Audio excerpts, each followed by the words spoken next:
Hi, in this question you're being asked to work out in the first part the maximum temperature, to look at the maximum temperatures and to work out the mean and the standard deviation. That's for a list of numbers. Make sure you're familiar with how to do that on your calculator, paying particular attention to the settings on your calculator, and make sure you don't have any frequency numbers there. In the second part of the question, where you're converting from Fahrenheit to Celsius, you need to be aware of scaling and how that affects the standard deviation and the mean. As you can see over here, this is what you need to be aware of, and this as well. So here this is saying if you multiply a data set by a constant and add a constant, the mean is affected in exactly the same way. But the standard deviation is only affected by a multiplier, not by adding or subtracting a constant to the data set. So for instance, in this example over here, if you look at the formula carefully, we're multiplying by this constant and then we're subtracting this constant. So the effect on the mean and the standard deviation will be in this range over here. Again, the exam will give you a range where your values must fall in order to gain full marks. For part B, this is what you need to be familiar with, that we will have the same product moment correlation coefficient because the PMCC is not affected by linear scaling, and that's the reason you need to state for getting full marks here. Question 2 is a fairly straightforward question. In the first part, you need to just work out some standard normal distribution questions. As always, you want to start by writing down what is the normal distribution with the mean and the standard deviation. The first part is just knowledge. You should know that equals 0. For the second part, I'm going to look at the method as well as the answer. So we're being asked to work out x is less than 425. A sketch showing whether it's on the left or right is a good idea. There's the mean, so we know this is on this side, on the right hand side of the mean, and therefore the area will be bigger than 50%. There's the Z diagram. The idea is there's a Z number which is equivalent to the 425 to create the same area, and that is connected by the standardizing formula here. Z equals x minus the mean divided by standard deviation. There's the Z number. Again, it makes sense because it's a positive Z number. Therefore, that equals that. Again, make sure you've rounded off to 3 significant figures. Next part of the question, very similar, except this time there's 2 Z numbers you're going to have to identify based on 418 and 425. Again, using the standardizing formula, there's evidence of calculating those Z numbers, and then it's acceptable to write down the answer. And again, round off to 3 significant figures. In part B, we're looking at trying to find a value of x which creates a certain area. You can again find this directly on your calculator, but in terms of working out Z number, find the Z number that creates the same area. That can be done on your graphical calculator, and as you can see, then they're connected by the standardizing formula. In other words, this 2.05 is connected to that x in this formula over here, the rearrangement of which gives you the x value, and again they've given you a range in which to give your answer. For part C, this time you can't do this directly on your calculator because we don't know the mean. So again, I've started off writing very clearly what I do know about the normal distribution. There's the sketch. Less than 410 gives a 1% area. Let's go to our Z diagram, identical sketch. This time we can identify the Z number that gives this, and they're connected by the standardizing formula. So here again, you'll notice I've put everything in with the mean missing. The rearrangement of this equation leads to the solution to working out the mean. If the standard deviation was missing, it'd be done in a very similar way. This is a binomial distribution question. It's not particularly difficult, but there's a lot of language in the question, and for each part of the question you need to very clearly identify what is the probability of success. So In the first part of the question, you need to look at items that do not achieve their reserve price.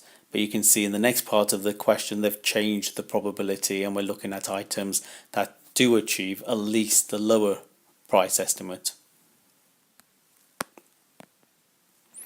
So if we look at the first question, again, start by very clearly writing down what is the binomial distribution you're basing this part of the question on. At most 10 means 10 or less and equal to 10, which can be done directly on your calculator.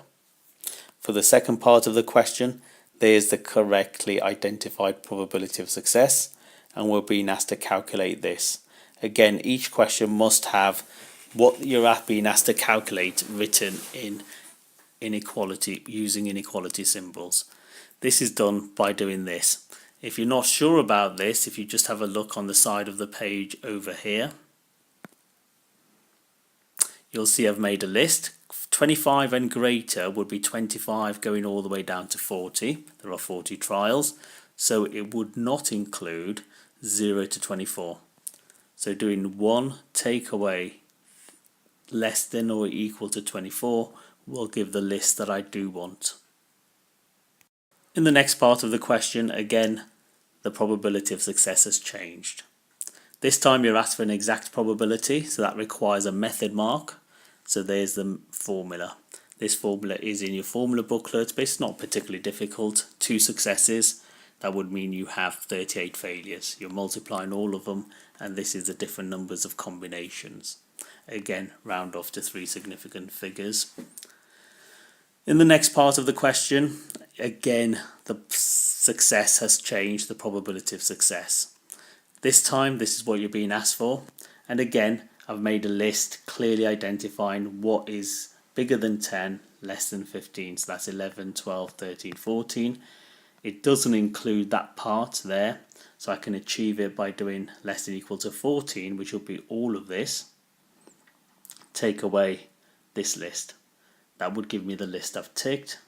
There's the answer. In the final part of this question, you're asked to work out the mean. That formula is in your formula booklet as well.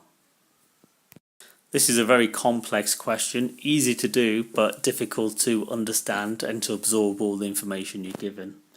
It's to do with the product moment correlation coefficient, but you're given summarized data.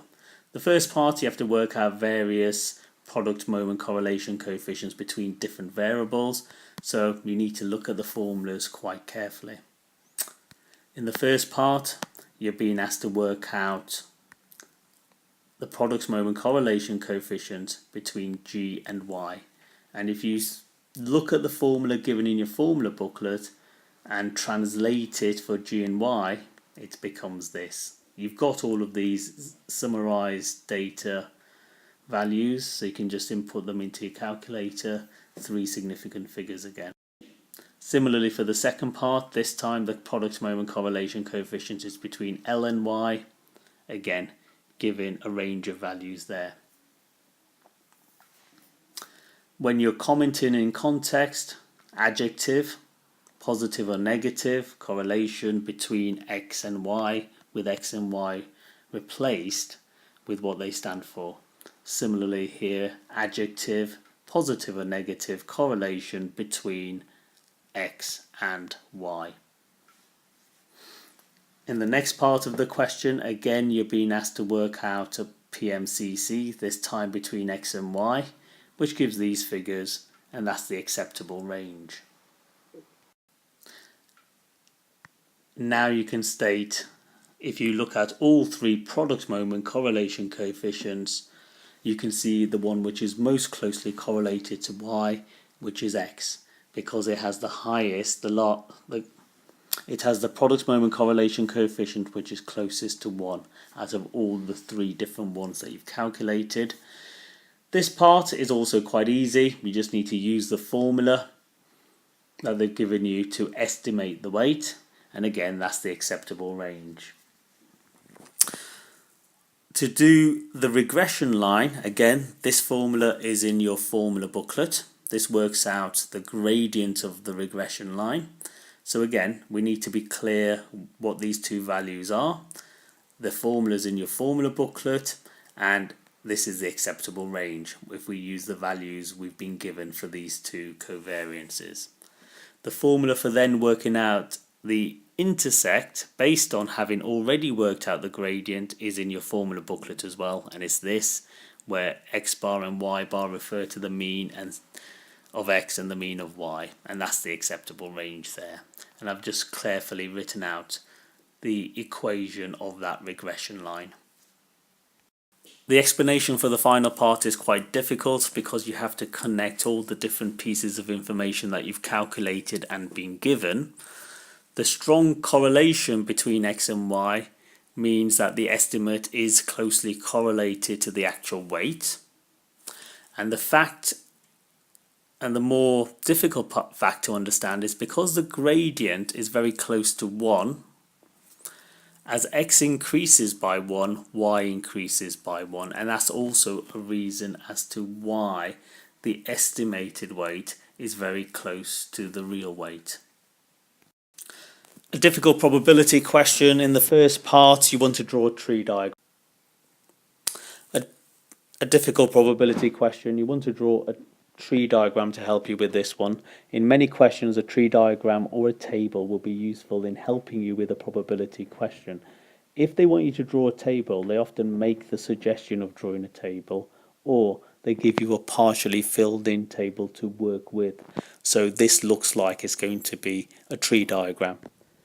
In the first part, you can see what I've done. Over here, I've worked out the probability of them both bowling or not both bowling on a Wednesday and then a Thursday using the information I've been given. And then I can answer both parts 1 and 2 using and making use of the information on this tree diagram. For part B, I've decided to do 2 separate tree diagrams and use information from them both to help me with the question. So over here you've got Wednesday and whether Alison and David bowl or don't bowl, and then similar information for Thursday. And that helps me with both parts 1 and part 2. You can also see it helps me with part 3 over here with working out this probability. For the last part of this question, I'm going to have to make use of information from the tree diagram on the left for Wednesday and for Thursday separately, and I want both of these events to happen, so I'm going to multiply those 2 events. Again, all of this information, as you can see, is from the tree diagram. That's the range for acceptable answers. This question on confidence interval is fairly straightforward with lots of comments and calculations which are fairly standard. In the first part, you've got to calculate the confidence interval. As with any confidence interval, you need to first establish what the mean is. This is often obtained from the sample, and you can see here what we've done. We've taken the total and divided it by the sample size to give a mean for the sample. That's going to be used as the basis of the mean on which we're going to base our confidence interval. Remember, confidence intervals are always based on an X-bar diagram, and so you will base them with a mean of 19.9. Standard deviation, either you're going to base it on the sample or you'll be given it. In this example, you're given the standard deviation and you will still need to divide it by the square root of n. So that's going to be the standard deviation, and then it's a question of calculating these 2 values at the boundaries of the confidence interval. To show working out, I've done a Z diagram identical. I've worked out the Z numbers that create a 98% area from my calculator, and then I've used the standardizing formulas here and here to work out the X values which are equivalent to these 2 Z values, and they turn out to be these 2 numbers. And you can see in the final part the method by which I've written the confidence interval, just a simple bracket with a comma in between the 2 boundaries. In the next part of this question, in terms of the first part, you want to compare the 20 which is on the packs with the confidence interval, and because 20 is within that confidence interval, you're going to accept this claim. because the parent population was normally distributed, you're not going to make use of the central limit theorem.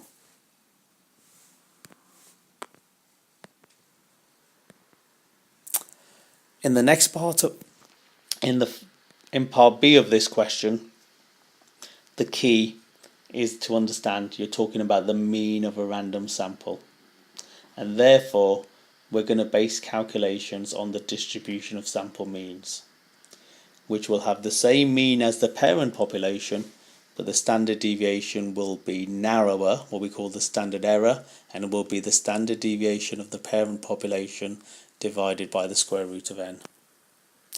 We're being asked to work out this, the probability of being less than 25. Again, you can use the Z diagram as evidence of working out. Here I've shown how to work out the Z value by using the standardizing formula to get this, which gives me my final answer. There's the acceptable range. In the next part of the question, in part 2 though, this is slightly different. Here you are dealing with a random sample, but you're not dealing with the mean of the random sample. So to do this question carefully, first you need to work out the probability of an individual bag being greater than 25, which is this, based on this diagram over here, which gives this answer over here. And then all 10 bags will be this calculation, which is this calculation for an individual bag to the power 10. It is important you understand the difference in the language which tells you when to use a distribution of sample means, which is this, and when you're going to be answering a question on the sample, but you just need to work out an individual calculation first and then use it in a larger probability question.